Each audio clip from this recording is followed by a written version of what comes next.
Hello students, how are you. तो जो देखो, क्लास 10th की मैथ्स का ये पहला लेक्चर है हम लोगों का। और इस फर्स्ट लेक्चर में मैं चैप्टर नंबर 2 से स्टार्ट कर रहा हूँ, क्योंकि फर्स्ट चैप्टर जो है थोड़ा सा बोरिंग है, थ्योरेटिकल है। तो हो सकता है कि आपको उससे थोड़ी सी फीलिंग आए कि बहुत ही टफ चैप्टर है या कुछ समझ में नहीं है आप लोगों के। इसलिए मैं स्टार्ट कर रहा हूँ चैप्टर नंबर 2। और चैप्टर नंबर 2 है हमारा पॉलिनोमियल्स। ठीक है, चैप्टर नंबर 2 है हमारा पॉलिनोमियल्स, और ये आपका फर्स्ट लेक्चर होगा। तो सबसे पहले तो बच्चों में ये समझते हैं कि पॉलिनोमियल होता क्या है। सबसे पहले तो हम ये समझते हैं कि होता क्या है पॉलिनोमियल। ठीक है, क्लास इसके पहले जो क्लास थी उसमें भी आपने पॉलिनोमियल पढ़ा होगा 9th क्लास में। ठीक है, तो 9th क्लास में आप पॉलिनोमियल पढ़ के आए हो, तो अब हम पॉलिनोमियल डिस्कस करते हैं। ठीक है ना, कि पॉलिनोमियल होता क्या है। ठीक है ना, देखो जो पॉलिनोमियल जो है हमारा होता है एक इक्वेशन टाइप की होती है। पॉलिनोमियल क्या होता है, हमारी इक्वेशन होती है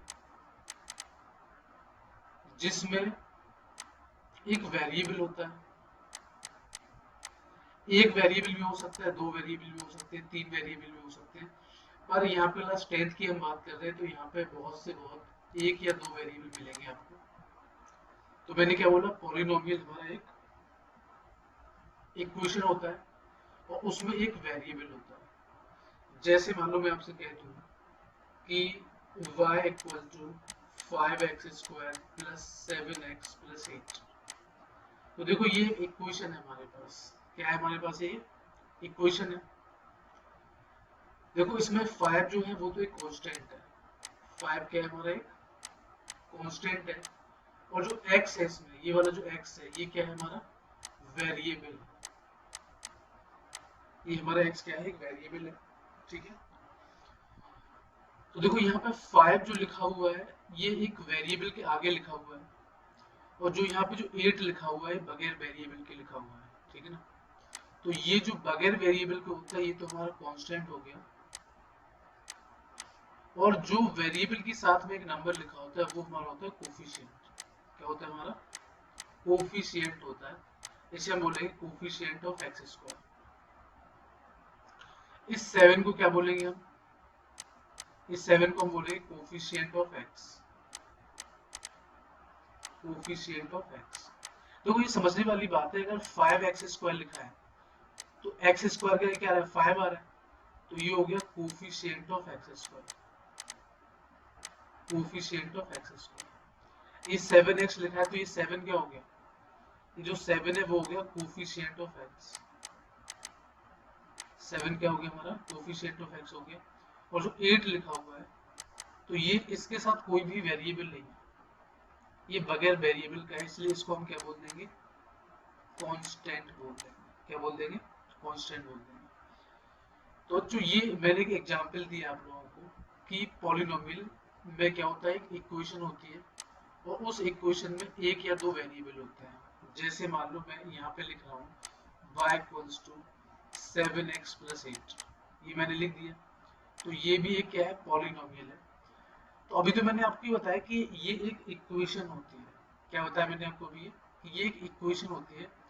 अब हम बात करते हैं इसमें थोड़ा सा और आगे, थोड़ा सा और आगे हम इसमें बात करते हैं। तो और आगे बात क्या है मेरी, जो मेन चीज हमें ध्यान रखनी है, ये तो हमने पढ़ लिया कि पॉलिनोमियल क्या होता है, हमारे एक इक्वेशन होता है जिसमें वेरिएबल होता है। वेरिएबल एक भी हो सकते हैं, दो भी हो सकते हैं।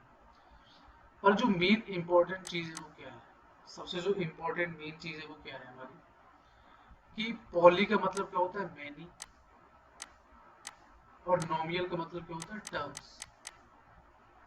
तो जिसमें बहुत सारे टर्म्स होते हैं उसको हम पॉलिनोमियल बोलते हैं। जिसमें बहुत सारे टर्म्स होते हैं मतलब मोर देन टू टर्म्स, जिसमें दो से ज्यादा टर्म हो उसको हम क्या बोलते हैं, पॉलिनोमियल बोलते हैं। ठीक है ना, और दूसरी कंडीशन क्या होती है, power of variable. Power of variable should not be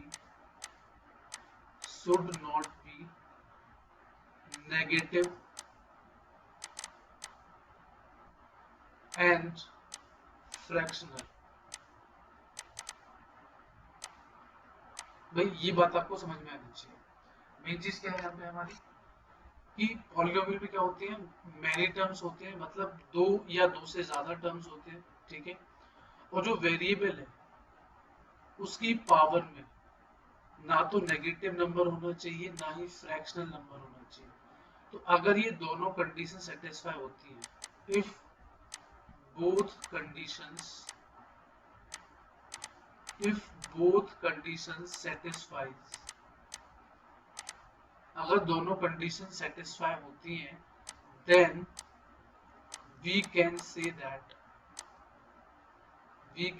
that the expression or equation, we can say that the equation is polynomial। अब हम यहाँ पे कुछ चेक कर लेते हैं।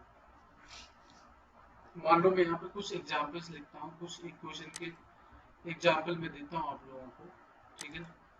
मान लो यहाँ पे लिखा हुआ है x square plus 5x plus 8, यहाँ पे लिखा हुआ है। तो देखो इसमें कितने टर्म्स है, 1 2 3 टर्म्स है। और जो वेरिएबल है, यहाँ पे वेरिएबल क्या है, x है। तो देखो यहाँ पे x की पावर में कितना लिखा हुआ है, 2 लिखा हुआ है। यहाँ x की पावर में कितना है, 1 लिखा हुआ है।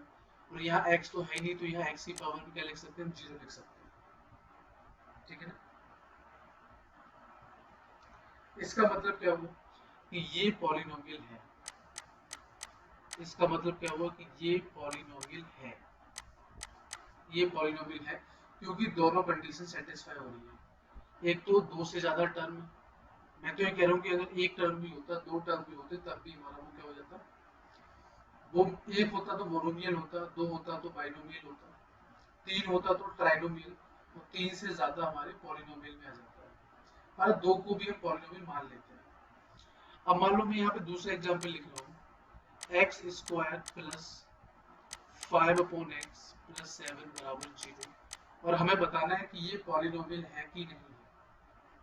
तो देखो ये तो आप लोगों ने पहले पढ़ा होगा कि ये जो x ऊपर जाएगा तो क्या हो जाएगा, एक्स स्क्वायर प्लस 5x की पावर माइनस 1 प्लस 7 बराबर 0।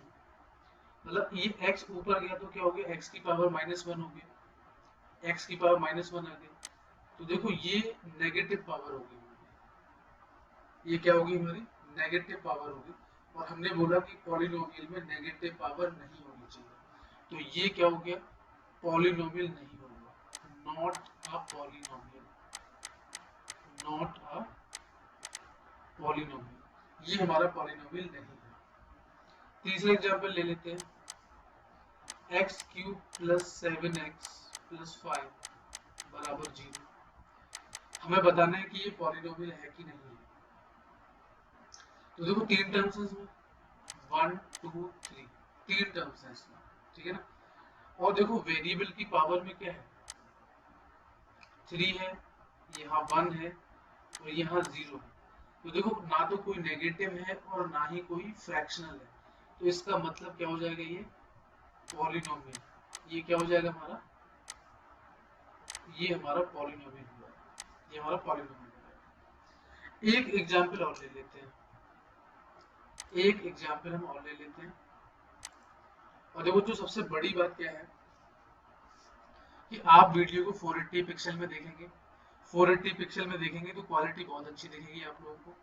और दूसरी चीज और क्या है कि अगर आपको कोई चीज समझ में नहीं आ रही है तो ये तो वीडियो के फॉर्म में होगा, तो आप फिर से वापस करके इसको देख सकते हैं, ठीक है ना। इसको वापस करके आप देख सकते हैं। मान लो मैं दूसरा एग्जांपल ले रहा हूँ, मान लो ये लिखा हुआ है 5x की पावर 4 प्लस x की पावर 3/2 प्लस 8 बराबर 0। और हमसे बोला गया है कि ये पॉलिनोमियल है कि नहीं है, is this a polynomial, is this a polynomial और नॉट,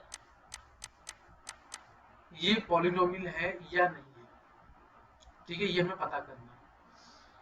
तो देखो जो बाकी चीजें तो ठीक है, यहाँ पे ये हमारा पहला टर्म हो गया, इसमें देखो वेरिएबल की पावर में 4 है, यहाँ वेरिएबल की पावर में क्या है 3/2 है, और यहाँ वेरिएबल की पावर में कुछ भी नहीं, मतलब 0 है। तो देखो यहाँ पे पावर क्या होगी, यहाँ पे जो पावर है वो फ्रैक्शनल होगी। पावर क्या है हमारी, फ्रैक्शनल होगी। कितनी पावर है 3/2। और हमने क्या बोला था कि जो पावर है वो फ्रैक्शनल नहीं होनी चाहिए। इसका मतलब क्या हो गया, नॉट अ पॉलिनोमियल। मतलब क्या है ये कि ये पॉलिनोमियल नहीं है। तो देखो जो पॉलिनोमियल के बारे में हमने पढ़ लिया कि पॉलिनोमियल होता कैसे है, क्या होता है पॉलिनोमियल, इसके बारे में हम लोगों ने बहुत एग्जांपल्स भी देख लिए हैं, ठीक है। अब हम जो नेक्स्ट टर्म की बात करते हैं वो नेक्स्ट टर्म है हमारा डिग्री। नेक्स्ट टर्म क्या है हमारा, डिग्री है। और इस डिग्री के बारे में आप लोगों ने क्लास 9th में भी पढ़ा होगा। डिग्री हमने पढ़ा होगा। डिग्री क्या होती है, highest power of variable in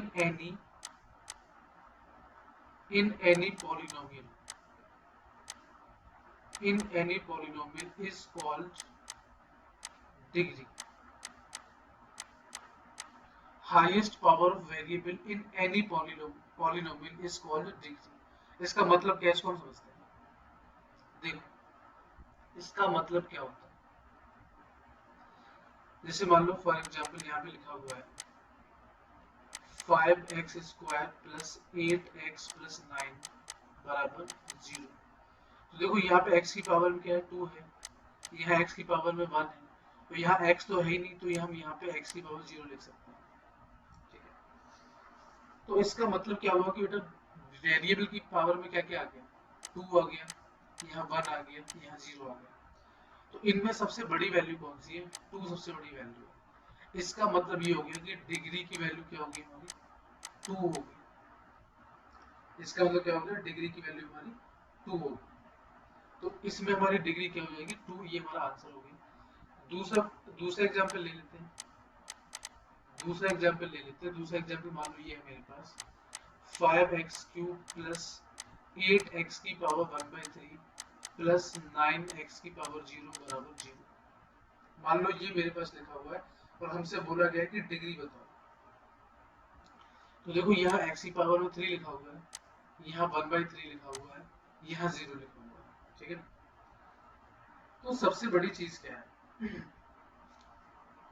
सबसे इंपॉर्टेंट चीज क्या है, यहाँ पे x की पावर में 3 लिखा है, यहाँ 1/3 लिखा है, तो यहाँ 0 लिखा है।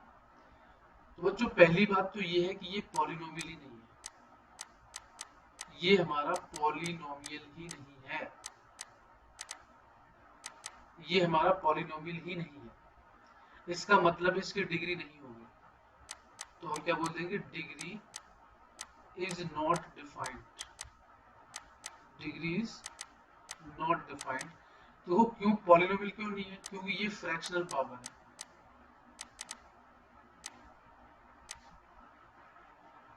डिग्री क्यों नहीं है हमारी, क्योंकि ये फ्रैक्शनल पावर है। जो 1/3 है वो हमारा फ्रैक्शनल पावर है, इसलिए ये पॉलिनोमियल नहीं है।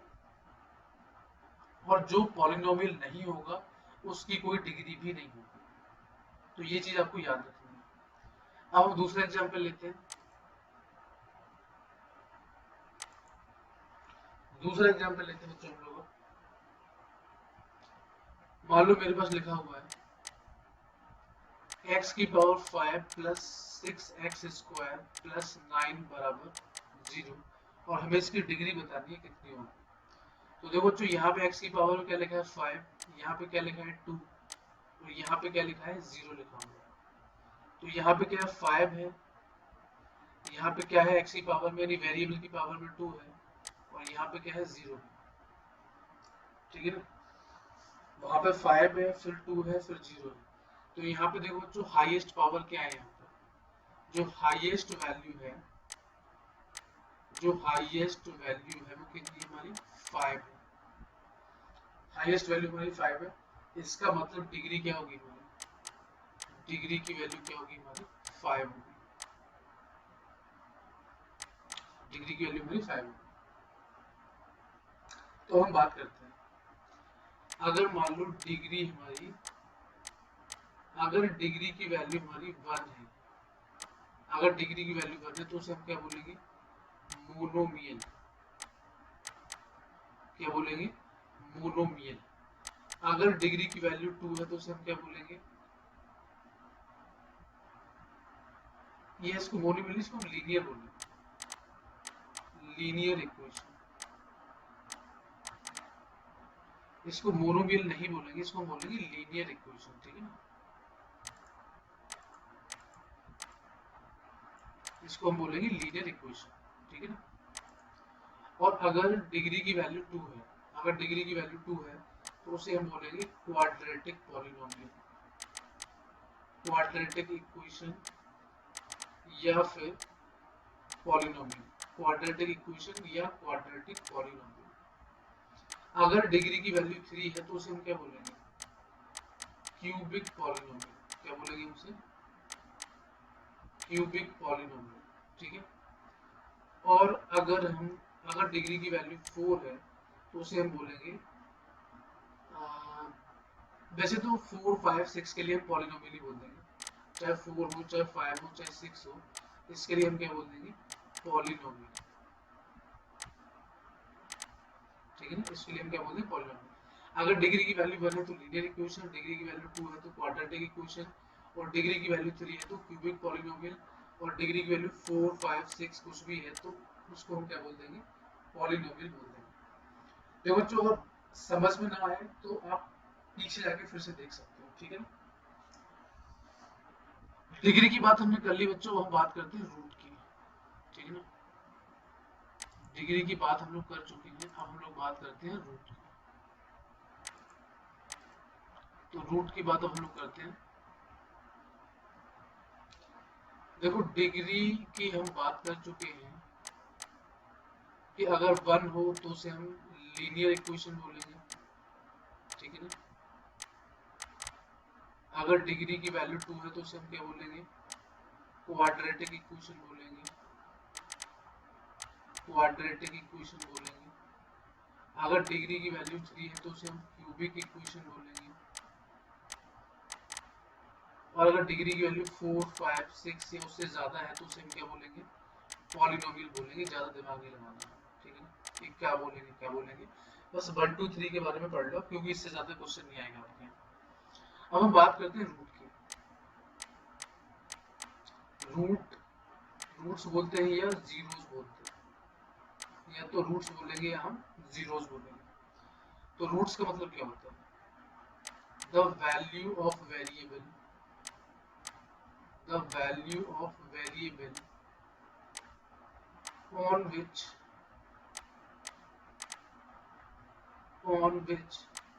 the value of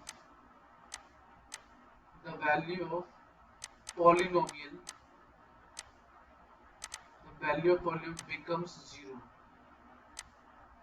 The value of polynomial becomes zero is called root oblique zeros of polynomial, ठीक है ना। The value of variable on which the value of polynomial becomes zero is called roots oblique zeros of polynomial। और यहाँ पे हम लिख सकते हैं नंबर ऑफ जीरोस या number of roots equals to degree of polynomial, equals to degree of polynomial. मतलब जितने जीरोस या जितने भी रूट्स होते हैं किसी भी पॉलिनोमियल के, उतनी ही उसकी डिग्री होती है। मतलब कहने का ये है कि अगर डिग्री की वैल्यू 1 है तो उसका रूट भी 1 होगा। अगर डिग्री की वैल्यू 2 है तो रूट्स भी 2 होंगे उसके। अगर डिग्री की वैल्यू 3 है तो रूट्स भी 3 होंगे उसके। और अगर डिग्री की वैल्यू 4 है तो रूट्स भी 4 होंगे उसके। मतलब जितनी डिग्री होगी उतने ही रूट्स होंगे, ये आपको याद रखना है।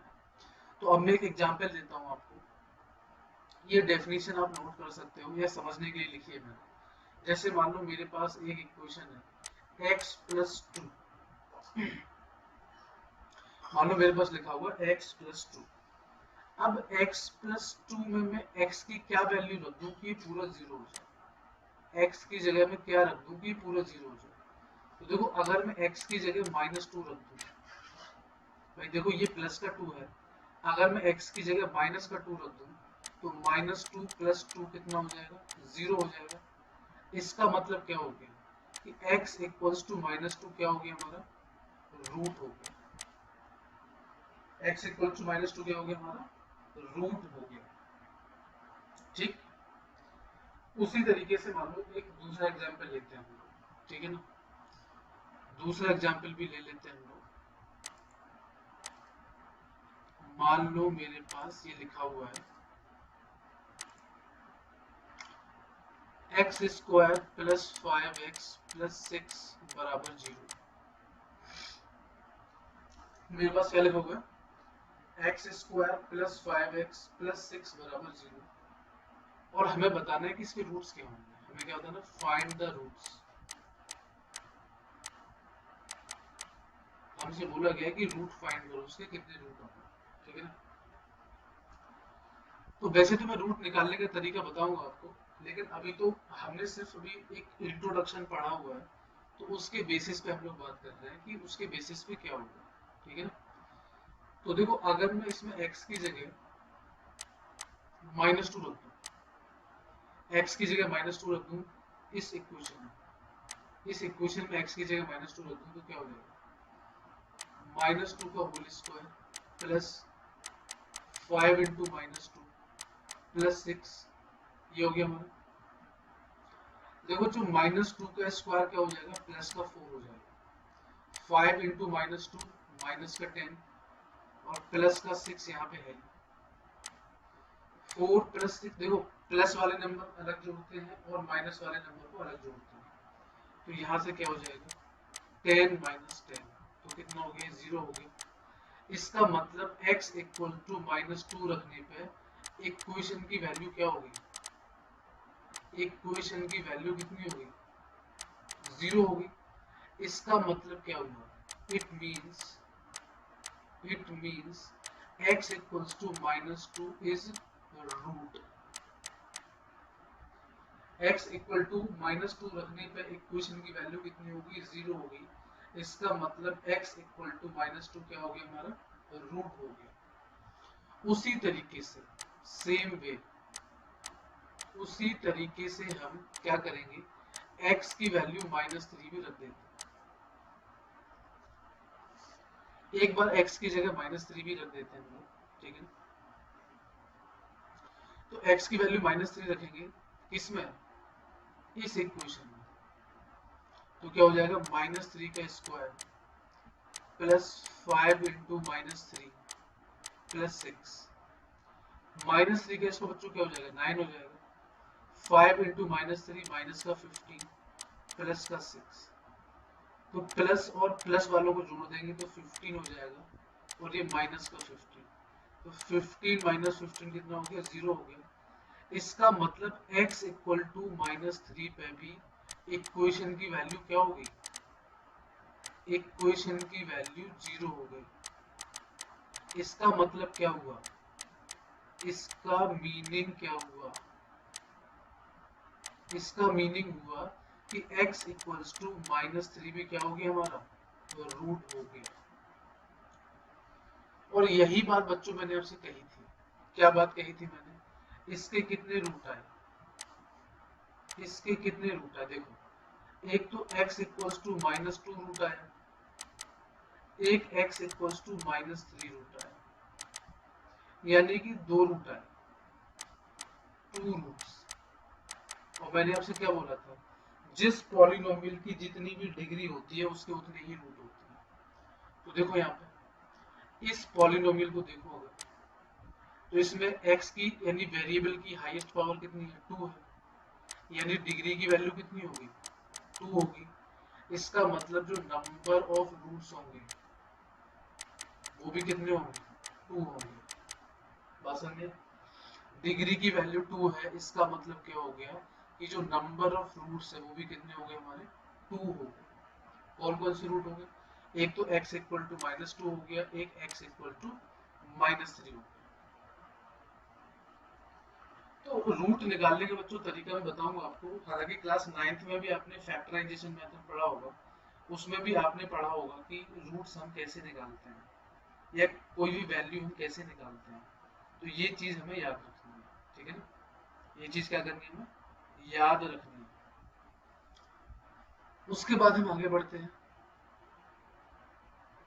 उसके बाद हम अगले हेडिंग पे जाते हैं। अगर आपको नोट करना हो तो वीडियो को पॉज करके नोट कर लेना, ठीक है?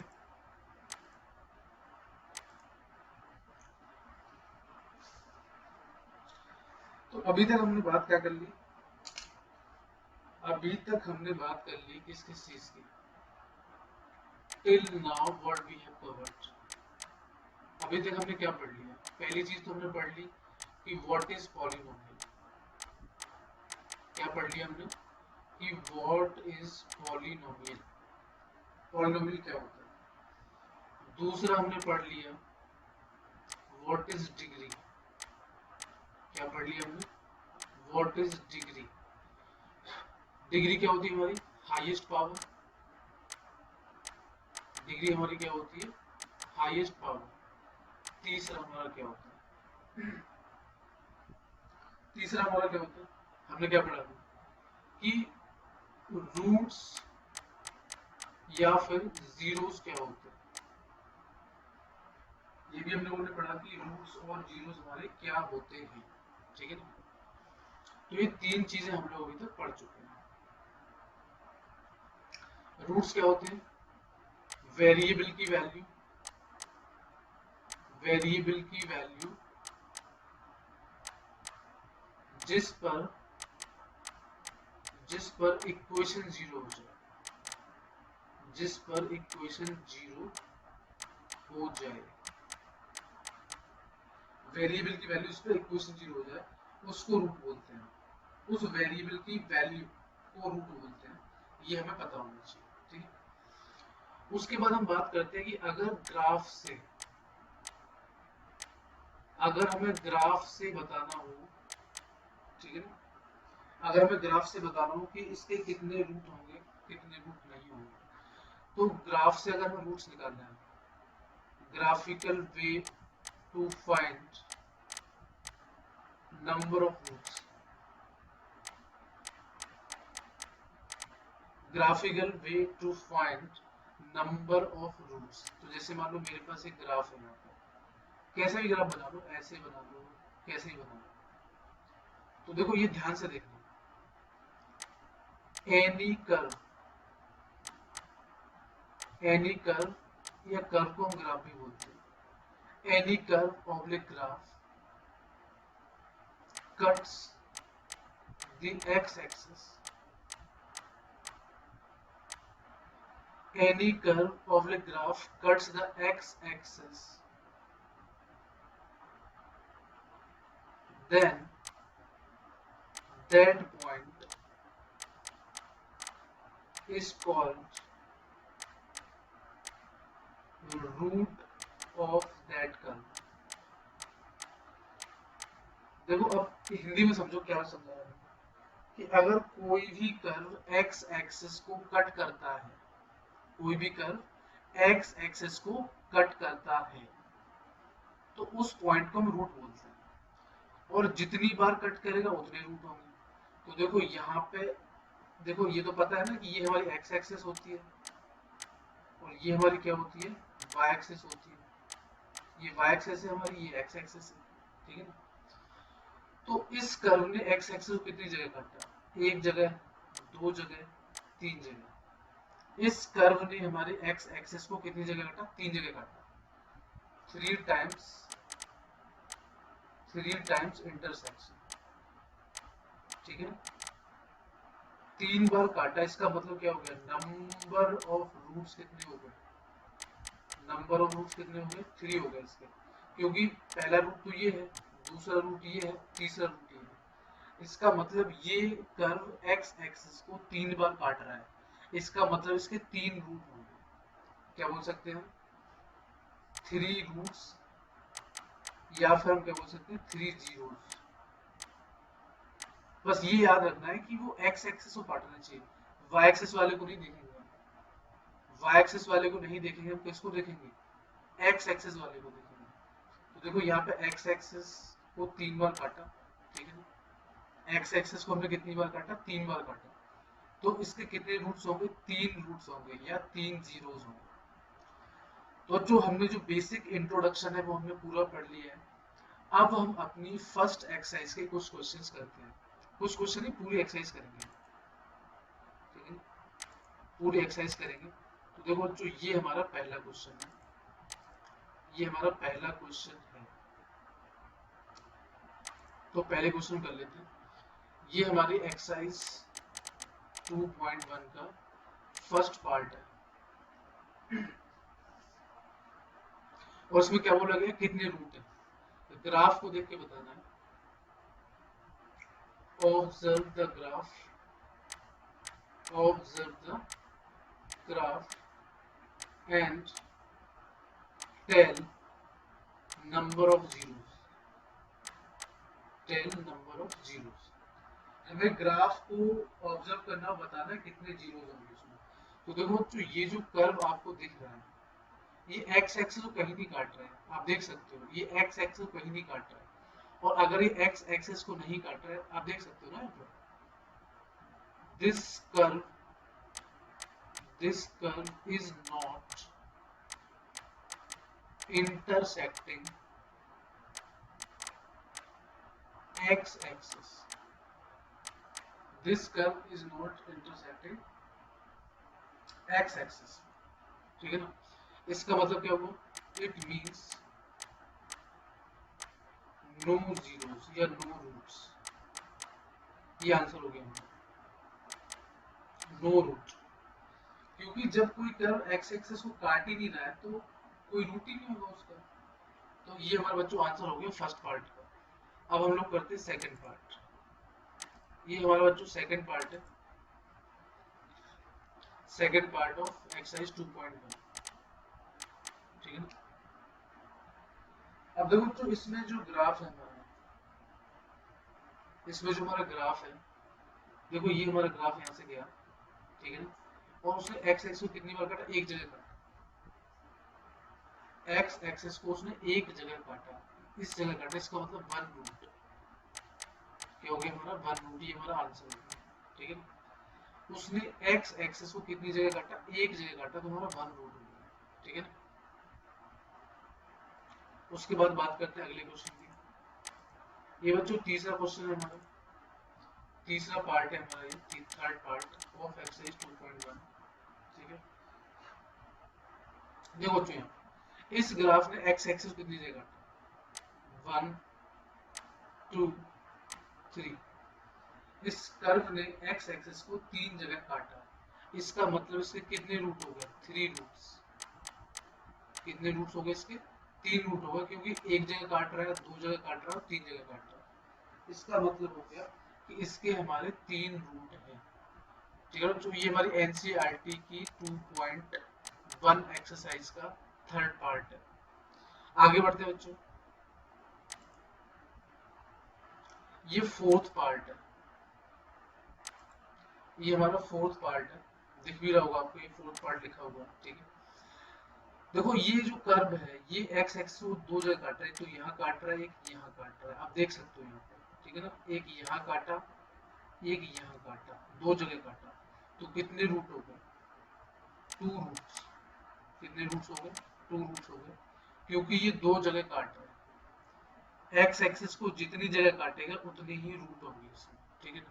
तो 2 रूट्स हो गए इसमें, 2 रूट्स। आगे बढ़ते हैं। देखो तो ये हमारा अगला क्वेश्चन है, पांचवा क्वेश्चन है, ठीक है ना। तो अब आप इसको खुद ही बता सकते हो। देखो एक जगह, 2 जगह, 3 जगह, 4 जगह, यानी ये जो ग्राफ है, जो एक ग्राफ है, graph is intersecting, graph is intersecting x axis at 4 points, graph is intersecting x axis at 4 points, इसका मतलब क्या हुआ, मींस दिस कर्व या दिस पॉलिनोमियल हैज 4 रूट्स। तो ये 4 रूट बेटा क्या हो गया हमारा आंसर होगा। आगे बढ़ते हैं।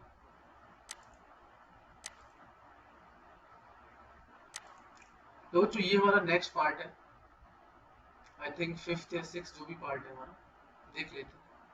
ये 5th पार्ट था तो ये 6th पार्ट है हमारा, ये हमारा 6th पार्ट है, 6th पार्ट है हमारा, ठीक है। देखो यहाँ पे एक जगह काटा, 2 जगह काटा और 3 जगह काटा। इसका मतलब जो एक कर्व है, curve is intersecting x axis at 3 points. Curve is intersecting x axis at 3 points. इसका मतलब क्या हुआ, means it has 3 roots। क्या होगा इसका मतलब, it has 3 roots। ये हमारा क्या होगा बेटा आंसर होगा, ये हमारा फाइनल आंसर होगा, ठीक है ना। तो बच्चों ये हमारी एक्सरसाइज 2.1 फिनिश हो गई है, ठीक है ना। ये हमारी 2.1 फिनिश हो गई है और हम अगली जो एक्सरसाइज है वो हम नेक्स्ट क्लास यानी कि कल के लेक्चर में करेंगे, ठीक है ना बच्चों। तो वीडियो को अच्छे से देखें, 480 पिक्सल पे देखें और ईयरफोन लगा के देखें। वीडियो को देख के नोट्स बनाएं, समझने की बार बार कोशिश करें, आपको सब समझ में आ जाएगा। Okay students, so thanks for watching, see you in the next class, thank you very much.